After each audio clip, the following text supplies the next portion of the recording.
നമസ്കാരം. കഴിഞ്ഞ ദിവസം സ്പെയിനിൽ 23 മണിക്കൂറോളം വൈദ്യുതി നിലച്ചതിൻ്റെ കാരണം എന്താണ് എന്നുള്ളതിനെക്കുറിച്ചുള്ള അന്വേഷണം ഇപ്പോഴും പുരോഗമിക്കുകയാണ്. സ്പെയിനിൽ മാത്രമല്ല, പോർച്ചുഗലിലും ഈ പ്രതിസന്ധി അവിടെ അനുഭവപ്പെട്ടിരുന്നു. എന്നാലും സ്പെയിനിലാണ് ഇത്രയും ദീർഘമായ സമയം വൈദ്യുതി ഇല്ലാതിരുന്നത്. ഇതിൻ്റെ കാരണം എന്താണ് എന്ന് പ്രഥമ ദൃഷ്ട്യാ ഒന്നും തന്നെ മനസ്സിലാക്കാൻ കഴിഞ്ഞിട്ടില്ല. എങ്കിലും പലതരം അഭ്യൂഹങ്ങളും ഇതുമായി ബന്ധപ്പെട്ട് പരക്കുന്നുണ്ട്. അപ്രതീക്ഷിതമായി ഉണ്ടായ വൈദ്യുതി തടസ്സത്തെ തുടർന്ന് സ്പെയിനിലെ ജനജീവിതം ആകെ തന്നെ സ്തംഭിച്ചിരുന്നു. ജനങ്ങളാകെ പരിഭ്രാന്തരാവുകയായിരുന്നു. കാരണം മണിക്കൂറുകൾ കഴിഞ്ഞിട്ടും വൈദ്യുതി എത്താത്തത് എല്ലാവരെയും ആശങ്കപ്പെടുത്തിയിരുന്നു. ഇതിൻ്റെ ഫലമായി ജനങ്ങൾ ഡിപ്പാർട്ട്മെൻറ്റ് സ്റ്റോറുകളിലേക്കെല്ലാം തന്നെ പാഞ്ഞെത്തി പരമാവധി സാധനങ്ങൾ വാങ്ങിക്കൂട്ടിയിരുന്നു. പിന്നീട് പല കടകളും ഇത്തരത്തിൽ ശൂന്യമായി മാറുന്ന ഒരവസ്ഥയിലേക്ക് പോലും കാര്യങ്ങൾ കൊണ്ടുവന്നെത്തിച്ചു. രാജ്യത്ത് താൽക്കാലിക അടിയന്തരാവസ്ഥ പ്രഖ്യാപിച്ചിരുന്നു. വിമാന സർവീസുകൾ, റെയിൽവേ സർവീസുകളും എല്ലാം തന്നെ മുടങ്ങിയിരുന്നു. ഇതിലേറ്റവും ദുരിതത്തിലായത് മറ്റു പല രാജ്യങ്ങളിൽ നിന്ന് സ്പെയിനിലേക്ക് എത്തിയ വിനോദസഞ്ചാരികളായിരുന്നു. അവരെല്ലാവരും തന്നെ പല സ്ഥലങ്ങളിലും വിമാനത്താവളങ്ങളും എല്ലാം കുടുങ്ങിയ അവസ്ഥയിലുമായിരുന്നു. അപ്പോൾ ഇതിൻ്റെ കാരണങ്ങൾ എന്താണ് എന്നുള്ളത് പലരും പല അഭിപ്രായങ്ങളാണ് പ്രകടിപ്പിക്കുന്നത്. പലരും ദുരൂഹമായ ചില സാഹചര്യങ്ങളിലേക്കുമൊക്കെ തന്നെ ഇതിൻ്റെ കാരണങ്ങൾ വിരൽ ചൂണ്ടുന്നുണ്ട്.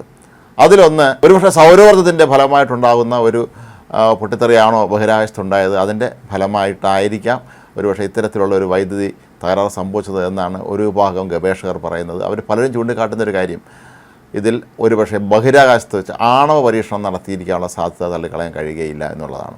അമേരിക്ക, റഷ്യ, ചൈന തുടങ്ങിയ ഈ മേഖലയിലെ വമ്പന്മാർക്ക് നേരെയാണ് പലരും വിരൽ ചൂണ്ടുന്നത്. ഇതിനുദാഹരണമായി പലരും ചൂണ്ടിക്കാട്ടുന്നത് 1962 അമേരിക്ക പസഫിക് സമുദ്രത്തിന് മുകളിൽ വെച്ച് ആണവായുധ പരീക്ഷണം നടത്തിയ സമയത്ത് 900 മൈൽ താഴെയുള്ള ഹവായിയിലെ വൈദ്യുതി വിളക്കുകളൊക്കെ തന്നെ തകർന്ന സംഭവമാണ്.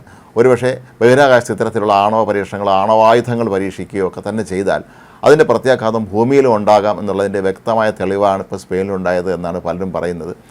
2022 റഷ്യ യുക്രൈനുമായി യുദ്ധത്തിന് പുറപ്പെടുന്നതിന് മുമ്പ് അവർ ഇത്തരത്തിൽ ആണവായുധങ്ങൾ നിറച്ച ഒരു ബഹിരാകാശ വാഹനം വിക്ഷേപിച്ചിരുന്നു എന്ന് വ്യാപകമായി ആരോപണമുണ്ടായിരുന്നു.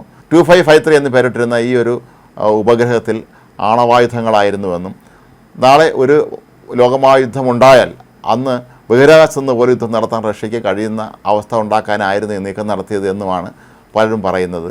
മാത്രമല്ല, മറ്റു ചിലർ ആകട്ടെ സംശയത്തിൻ്റെ മുന്നിൽ നീട്ടുന്നത് ചൈനയ്ക്ക് നേർക്കാണ്. 2023 അമേരിക്കൻ അതിർത്തി മേഖലയിൽ ഒരു ചൈനീസ് ബലൂൺ കണ്ടെത്തിയിരുന്നു.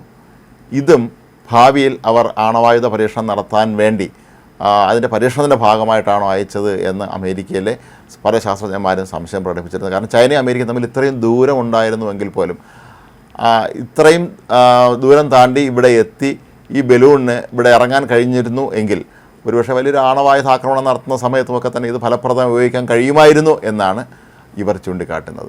ഏതായാലും സ്പെയിനിലെയും പോർച്ചുഗലിലൊക്കെ തന്നെ ജനങ്ങൾ ശരിക്കും പറഞ്ഞാൽ ചക്രശ്വാസം വലിക്കുകയായിരുന്നു തന്നെ പറയേണ്ടി വരും. വൈദ്യുതി ബന്ധം ഇത്രയും ദീർഘമായ രീതിയിൽ ഒരു രാജ്യം മുഴുവൻ സ്തംഭിക്കുന്ന അവസ്ഥ ഇപ്പോൾ ആദ്യമായിട്ടാണ് അവിടെ സംഭവിച്ചിരിക്കുന്നത്. മാത്രമല്ല, ഞെട്ടിപ്പിക്കുന്ന മറ്റൊരു കാര്യം കൂടെ പുറത്തു വന്നത്, കഴിഞ്ഞ ഞായറാഴ്ച, അതായത് സംഭവം നടക്കുന്ന ദിവസം ബ്രിട്ടനിലും 1-2 തവണ നേരിയ തോതിൽ വൈദ്യുതി ബന്ധം വിച്ഛേദിക്കപ്പെട്ടിരുന്നു എന്നാണ്. എന്നാൽ ഇതുപോലെ മണിക്കൂറുകൾ നീണ്ടതായിരുന്നില്ല അത് എന്നാണ് പറയപ്പെടുന്നത്. അവിടുത്തെ ചില വൈദ്യുതി നിലയങ്ങളിൽ ഇത്തരത്തിലുള്ള ചില ഫ്ലക്ച്വേഷൻസ് അനുഭവപ്പെട്ടു എന്നാണ് പറയുന്നത്. എന്താണെങ്കിലും ഇത് സംബന്ധിച്ച അഭ്യൂഹങ്ങൾ ഇപ്പോഴും നിലനിൽക്കുക തന്നെയാണ്. ദിവസങ്ങൾക്കുള്ളിൽ തന്നെ ഇതിൻ്റെ കൃത്യമായ കാരണം എന്താണ് എന്ന് കണ്ടുപിടിക്കാനുള്ള ശ്രമത്തിലാണ് സ്പെയിനിലെ സർക്കാരും അവിടുത്തെ ഗവേഷകരും.